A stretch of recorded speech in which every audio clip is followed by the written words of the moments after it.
Bueno, le damos la bienvenida al profesor Arturo Borges y su columna de seguridad vial, director del Instituto de Seguridad y Educación Vial, ISEV, para hablar de las señales de tránsito, que no es poca cosa. Bienvenido, Arturo, ¿cómo estás? Muchas gracias, Lorena, Arturo, Danilo, Humberto. ¿qué tal? ¿Cómo le va, Arturo, profesor? se dice que la vía habla, ¿no? Por las señales. Creo que no siempre las sabemos interpretar y a veces hay modificaciones que también nos cuesta incorporar. Y ayer me acordé de vos porque yo iba circulando por el Parque Valle, rumbo al este, y fui a cruzar la ciclovía, que está marcada con el verde. Y realmente me di cuenta que tenía que respetarla cuando ya estaba casi encima. No había ninguna bici, ¿no? Pero entre que no se veía porque ya era de noche y no había un cartel de ceda al paso.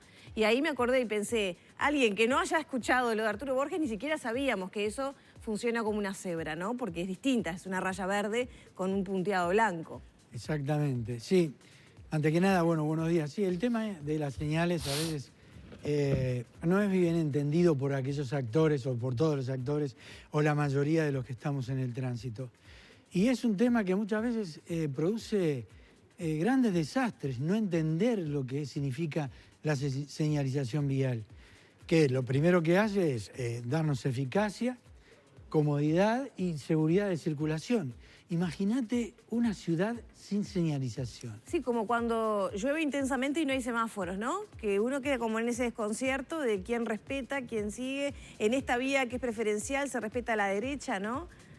Exacto, hay muchas dudas de esto, ¿no? Nosotros vemos que todos los actores a veces cumplen o más o menos. Y en esto de las señales justamente no hay ni un casi, ni me había pasado unos kilómetros de velocidad, ni había detenido más o menos. Con respecto a las señales, o se cumplen o se pagan las consecuencias. Y sobre todo hay un orden de prioridad de las señales, que en algunos casos no es que haya contradicción, sino que cuando a veces hay señales, el reglamento queda de lado, ¿no? Por ejemplo, si yo tengo una señal de pare o se da el paso, la preferencia de la derecha ya no cabe, no corre.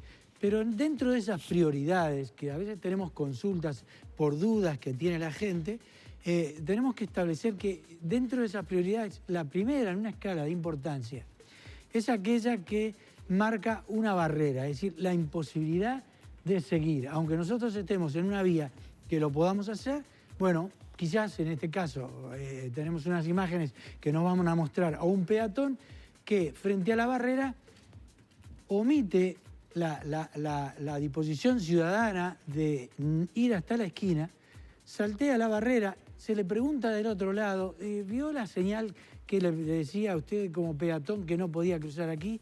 Y el peatón te contesta, no, acá los peatones no tienen señales, y entonces uno entra en decir, bueno, pero ¿cómo? ¿Y el semáforo qué es? Claro.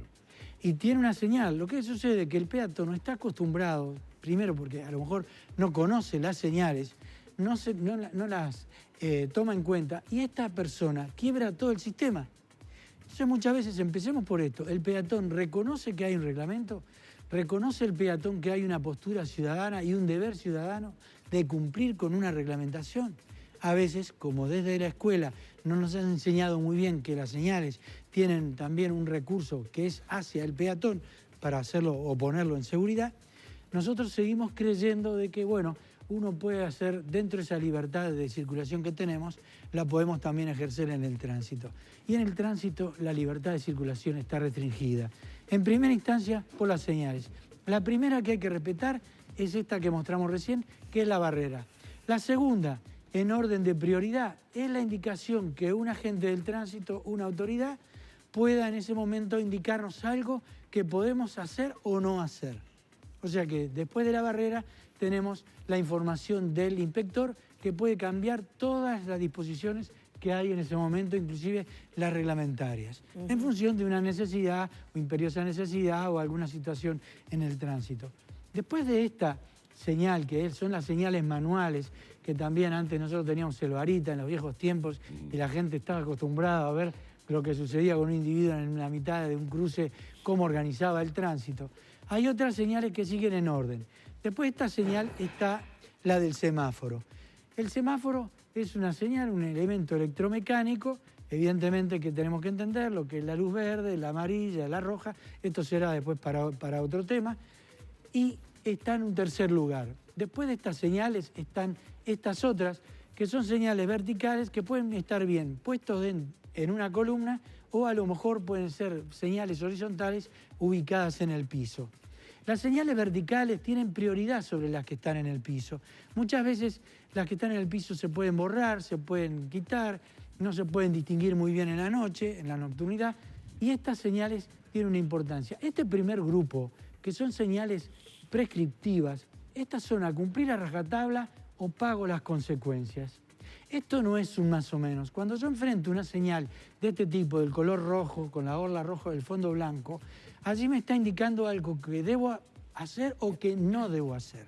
En el caso del pare, o sea, el paso, el individuo tiene que, en el caso del pare, detener la marcha absolutamente, no es ni antes ni después. Inclusive, ustedes vieron que antes del cruce peatonal hay una franja que es más ancha que la más fina que indica la proyección de la vereda. Cuando uno enfrenta una franja que es más ancha frente a la otra, más delgada, significa que ahí tengo que tener una doble precaución. Es decir, que la franja cuanto más ancha es, más nos está avisando de la precaución que debemos de tomar. Y hace que el individuo frente a esta señal se tenga que detener antes de la franja ancha, permitir, esto es, haya o no peatones, la detención es absoluta, y después permitir, si hay peatones, que pase y después volver a detenerse. En el caso, para distinguir de estas que son importantes, que hay veces que la gente no la entiende mucho, en el pare hay que detenerse 2 veces. Una, donde está indicado el cartel, habría que hacer coincidir la puerta del acompañante con el cartel de pare, y hay una segunda detención, que ya es dentro de la transversal, porque por lo general en la primera detención uno no puede ver qué pasa por la transversal y tenemos que darle prioridad. Lo primero que nos indica es que debo detener totalmente la marcha, y la segunda es que llegué a una vía que es de mayor importancia que la que yo vengo. Distinto es en el caso del ceda al paso, que también me indica que voy a tener que darle prioridad a la transversal a la que llegue. Pero no me obliga la detención el ceda al paso. Y yo te diría que como tenemos hoy el tránsito, esta dinámica que se me ha modificado y que las motos y los artilugios de la vida moderna y los monopatines, estas cosas que ni las escuchás o a lo mejor vienen con la luz apagada. Te obliga a detenerte sí o Y sí. yo te diría que lo prudente, porque hay un elemento, ¿no? Las señales me dan seguridad, confort, ¿verdad? De marcha, eficacia, pero no me exime de la responsabilidad de una conducta responsable. Es decir, yo tengo que tener una conducta responsable más allá de las señales. Yo en el ceda al paso aconsejo, aunque sea detenerse un segundo, para saber si viene un motociclista, por ejemplo. Porque tú te acercás a un ceda al paso en una calle que esté cerrada, tapada de árboles, plena luz del día. Claro, el punto es a veces que hay tanto auto, o sea, estamos tan cargados de cosas en las calles. Es decir, llegás a un lugar con un ceda al paso, por ejemplo, por poner un ejemplo, y vos llegás al cruce de la transversal, donde tenés un kiosco, autos estacionados, árboles. Entonces otro mal tenés que estacionado un poco más casi que adelante. asomar la trompa para verlo, ¿no? Bueno, eso es imperiosa necesidad, no tenemos más remedio que hacerlo. Pero si yo no tengo que el cruce sea seguro, no inicio la maniobra, porque además estoy obligado a empezar y terminar la maniobra.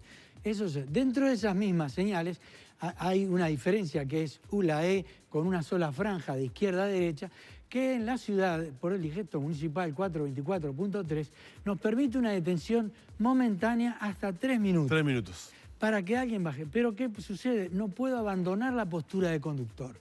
Si yo abandono la postura del conductor, ese auto pasa a estar estacionado en un lugar que está prohibido. Ah, pero tengo hasta 3 minutos allí. Exactamente. Es mucho tiempo, digo. Es mucho tiempo. Para bajar cosas. Para bajar un paciente, un enfermo en un centro de salud, o sea... Exacto. Y la otra señal que tiene la doble franja, ahí no permite absolutamente nada, está en lugares muy complicados y muy peligrosos.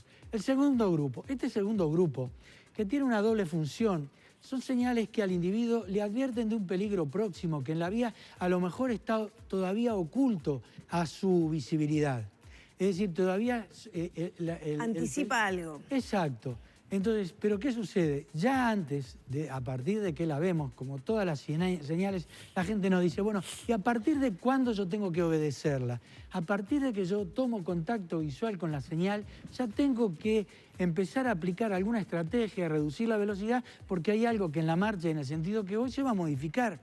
No tengo que esperar a encontrar el conflicto para reducir la velocidad. Lo tengo que hacer con anticipación. Estas señales tienen vigencia las 24 horas, los 365 días del año y además de decirnos el peligro que podemos tener más adelante, restringen la velocidad. El color amarillo, ese color amarillo, es un color que es el primero en una escala de colorimetría, responde el ojo humano. Es muy difícil que alguien, en el caso de un siniestro de tránsito, el Ministerio Público acepte que el individuo diga, no la vi, no me di cuenta. Esto ya entra en lo culposo. Por lo tanto, es una de las señales más importantes a tener en cuenta desde el punto de vista del riesgo que produce. Y la otra, este tipo de señales que nos está dando la comodidad de informarnos, de ubicarnos en algo. Es decir, son señales muy útiles y este color azul, que es el color de la comunicación y el color de la información, nos ayuda y nos da la comodidad de poder encontrar algo que nos hace más fácil la circulación o encontrarlo. Pero hay algo importante. En este caso que pusimos especialmente es donde más preguntas tenemos. ¿Qué sucede si tenemos un semáforo y está combinado con una marca que es la de la cebra? Evidentemente que el semáforo está por encima de la cebra. Y la cebra habría que quitarla inmediatamente porque a la gente mayor, la gente que no entiende de seguridad vial, llega a confundirla. Y uno de los elementos fundamentales es que cuando nosotros colocamos una señal, tiene que ser clara, tiene que ser perfectamente legible y además darnos la información precisa. Si tengo un semáforo y tengo la cebra, primero lo que hay que respetar es el semáforo, que está por encima de la señal que se llama señal horizontal. Y en este caso, aparte de otras que dejamos para otro momento, estas líneas que nosotros tenemos demarcadas en la vía, mucha gente cree que también, no sé, que es un producto de adorno de la vía. Estos son señales. Son señales horizontales que están demarcando el lugar por el cual nosotros tenemos que circular. Mucha gente cuesta respetar eso, ¿eh? Claro, hay gente que circula a caballo de estas líneas, que no le importa. Y acá lo que te marca es el carril por el que tenés que utilizar. Y el primer carril a utilizar es el que está sobre la extrema derecha. Cuando ya es el carril exterior, no da servicio, puedo tomar el central intermedio y de última utilizar el carril interior. Y después lo otro, amarillo, que estaría representando la línea amarilla, evidentemente que es una línea que no nos permite adelantar en ningún caso y que debemos de prestar muchísima atención. ¿Qué vemos acá? Que hay gente que es imperita porque no tiene idea de lo que son las señales. Este individuo no podría estar circulando en la vía. Lo vemos con los ciclistas, lo vemos hoy con los monopatines, andan a contramano, andan sin elementos reflectivos y no respetan las señales. Tampoco, ya dijimos, los peatones, no vayan a pensar los ciclistas que estamos en contra de un elemento de ejercicio físico y evidentemente que sirve ecológico a todo punto de vista. Pero hay otros que saben lo que son las señales y igual no las respetan, no prestan atención. Esos individuos son negligentes. Y después está el otro que conociéndolas pasan por encima de esos y evidentemente son imprudentes. Por lo tanto, las señales juegan a favor de la seguridad del tránsito y es imperioso saber respetarlas. Muchísimas gracias, profesor. Como siempre, el profesor Arturo Borges, director del Instituto de Seguridad y Educación Vial, hoy dándonos una verdadera clase sobre el tema de las señales de tránsito y de cómo respetarlas. Que tenga una buena jornada, ¿eh? De nuevo modo, muchas gracias a ustedes.